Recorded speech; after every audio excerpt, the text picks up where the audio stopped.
Bonjour à tous, c'est Jean-Luc Roux sur sa chaîne YouTube. Aujourd'hui, nous allons parler du Maroc avec une industrie militaire, les opérateurs exonérés d'impôts sur les sociétés. L'État américain accélère l'implémentation d'une industrie militaire locale. L'exécutif vient d'accorder un avantage fiscal aux activités des sociétés exerçant dans ce secteur.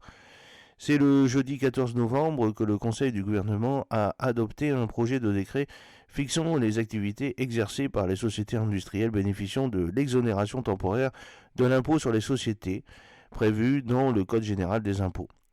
Le texte vise à ajouter la fabrication de matériel et d'équipements militaires, de défense et de sécurité, armes et munitions à la liste des activités exercées par les sociétés industrielles bénéficiant de cet avantage fiscal.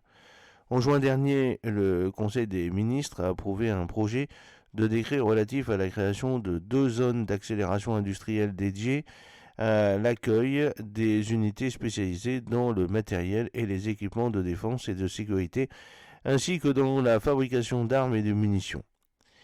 Les 2 futures zones seront construites sur des lots de terrain de l'Agence des logements et des équipements militaires, ALEM. Les 2 futures zones d'accélération industrielle de défense seront ouvertes selon l'article 4 du même décret aux investisseurs concernés par ce décret, par ce secteur, selon les dispositions de la loi 10-20, un texte important qui encadre l'industrie de défense au Maroc et qui stipule que le capital des entreprises autorisées à l'exercice de cette activité devra être détenu en majorité par des Marocains. Les unités à venir devront également bénéficier d'avantages spécifiques négociés dans le cadre de la nouvelle charte d'investissement. Ils feront d'office partie des projets à caractère stratégique. Dans quelques années, des mémorandums d'entente dans le domaine de la défense seront signés avec certains pays. La coopération porte notamment sur les échanges d'expériences et d'expertise et sur le transfert de technologies. À titre d'exemple, Thales, un des principaux leaders mondiaux des technologies de défense et d'aérospatiale, s'est dit prêt à participer à la mise en place d'une véritable industrie militaire dans le royaume en partenariat avec les acteurs locaux. C'est ce qu'a récemment déclaré Éric Lenseigne, vice-président chargé de la guerre des drones au sein du groupe français.